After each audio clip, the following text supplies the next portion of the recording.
Bonjour à tous. Oui, d'abord, je m'excuse pour mon français. Et aujourd'hui, je voudrais parler de notre travaux sur l'interface de microbiote intestinal et la régénération épithéliale. Dans la lumière intestinale, il y a millions de micro-organismes qui composent les microbiotes intestinales. Les bactéries présentes dans la lumière intestinale libèrent des motifs microbiens appelés Microbial Molecular Associated Molecular Patterns, MAMPs, qui ont accès aux cryptes intestinales. Les cryptes intestinales sont une région très importante parce qu'ils seront présents les cellules souches. Quelles sont les cellules souches? Les cellules souches sont des cellules capables d'auto-rénouvellement, sont cellules capables de maintenir leur nombre constant, mais après une lésion, ces cellules sont aussi capables d'altérer leur auto-rénouvellement et de façon permettre leur expansion. Il y a en fait une capacité clonogénique. Ces cellules sont aussi cellules multipotentes. Ces cellules sont capables de générer des cellules filles, cellules progénitrices, qui, dans le cas de l'intestin, sont les entérocytes, les cellules entéroendocrines, les cellules de Paneth, les cellules en gobelette. Je veux dire que les microbiotes et les produits par la microbiote interagissent avec l'épithélium intestinal. Cette interaction peut être éventuellement affecter les cellules souches et la question que nous avons posée est de savoir si les produits bactériens libérés par la flore microbienne dans la lumière intestinale influençant directement les cellules souches et leur survie cellulaire. Pour répondre à cette question, nous avons utilisé deux méthodologies. Une méthodologie ex vivo avec les stimulations des organoïdes avec les MAMPs et in vivo avec nous avons traité des souris avec une drogue cytotoxique, la doxorubicine, et souris ont été traitées au nom asiantibiotiques. Pour la méthodologie ex vivo, nous avons utilisé des MAMPs. Qui sont les MAMPs? MAMPs, pour Microbial Associated Molecular Patterns, sont des produits, des motifs bactériens caractéristiques des micro-organismes.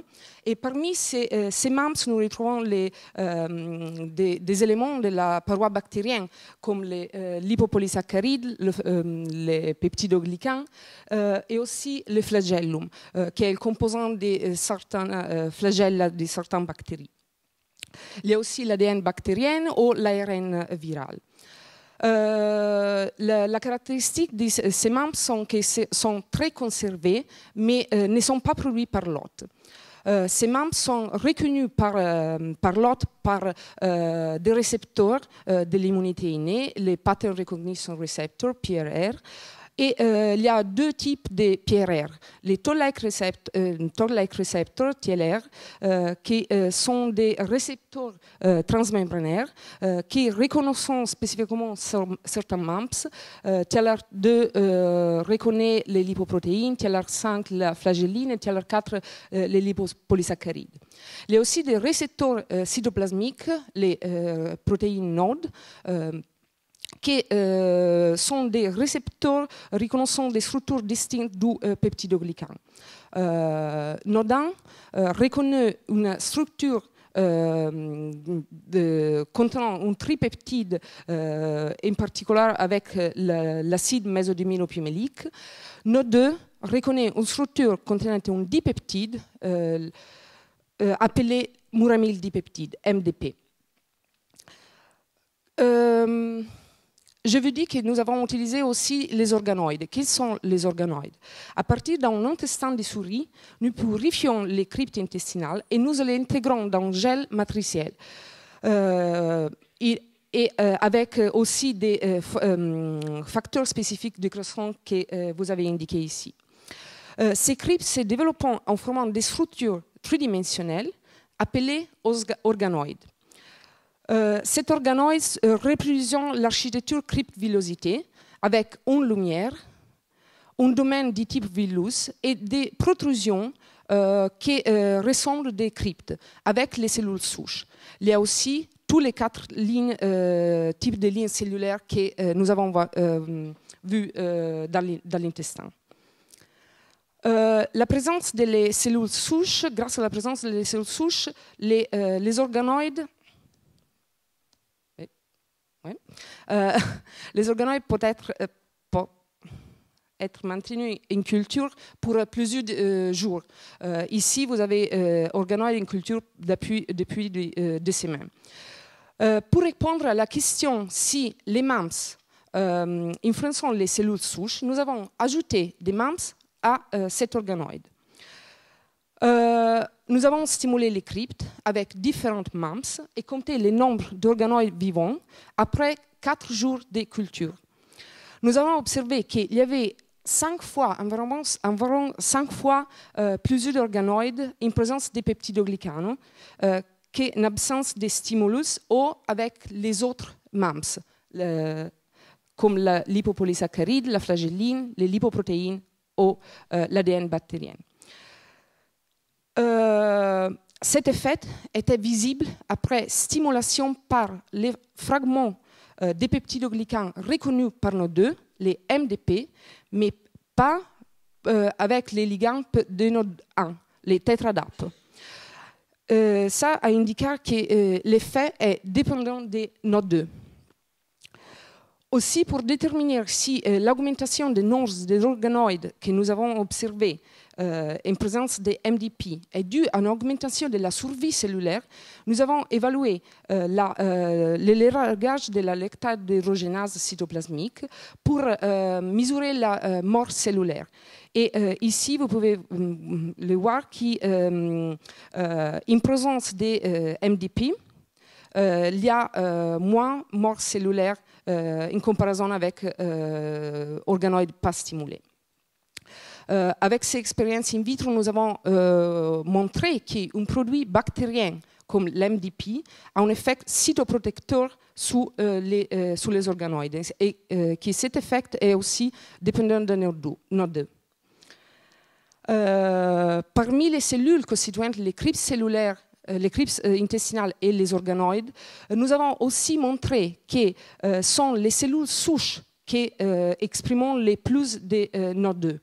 Et suggérer aussi que sont ces cellules, les cellules capables de répondre à la MDP libérée dans la microbiote avec les node 2 les récepteurs node 2. Nous avons voulu tester aussi si cet effet de cytoprotection que nous avons observé in vitro est aussi, pouvait également être vu in vivo. Nous avons traité des souris avec une drogue cytotoxique, la doxorubicine, et nous avons traité au non aux antibiotiques les souris. La doxorubicine est un agent chimiothérapeutique de la classe des anthracyclines, s'intercale dans l'ADN et provoque oxidative stress oxydatif, avec une production massive de ROS. Cible particulièrement les cellules souches à la base de la crypte intestinale. Et vous pouvez voir les cellules souches en vert et la doxorubicine en rouge qui sont dans la même position dans une crypte intestinale. Pour regarder l'effet du MDP libéré naturellement par les bactéries du microbiote, nous avons utilisé des souris conventionnelles avec leur microflore. Nous avons injecté à ces souris la doxorubicine pour induire stress oxydatif. Et enfin, nous avons injecté un agent fluorescent, l'EDU, pour évaluer in situ l'indice de prolifération de ces cellules, de les cryptes. Et l'indice de prolifération est un paramètre qui est dépendant de la survie des cellules souches. Après 3 jours des stimulations avec la doxorubicine, l'indice de prolifération des souris conventionnelles présente un niveau qui est comparable à le niveau des souris non traitées par la doxorubicine. Après, nous avons traité aussi des souris avec des antibiotiques pour éliminer la flore préexistante. Nous l'avons aussi administré avec de l'MDP purifié. Et après, nous avons traité par la doxorubicine et par l'EDO. Comme vous pouvez voir ici, l'indice de prolifération en présence des MDP, maybe. Non, ok, désolé.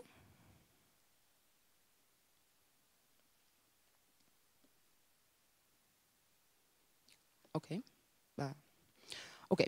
Je vous l'explique.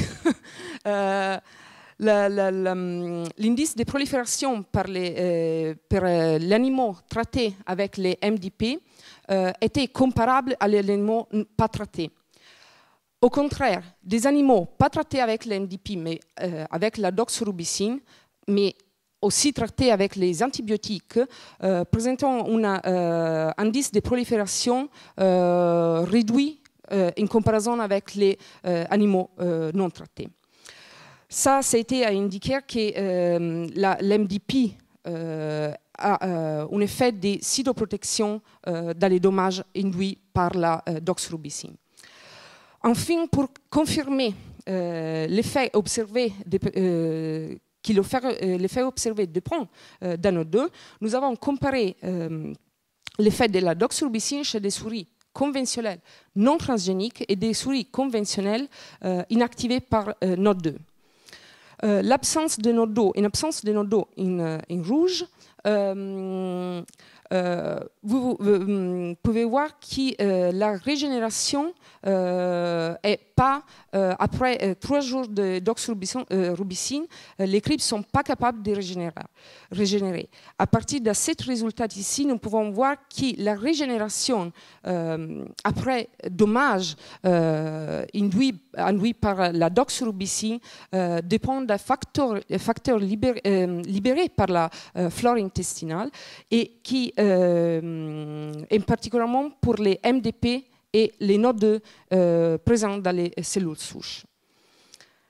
En conclusion, nous avons montré que les cellules souches intestinales expriment NOD2, les récepteurs des peptidoglycanes, en particulier des MDP, que les peptidoglycanes induisent en cytoprotection des cellules souches et que la régénération épithéliale après un stress toxique est stimulée par les produits bactériens. Je voudrais enfin remercier Philippe, toute l'unité de pathogénie microbienne moléculaire et tous nos collaborateurs. Et merci à vous.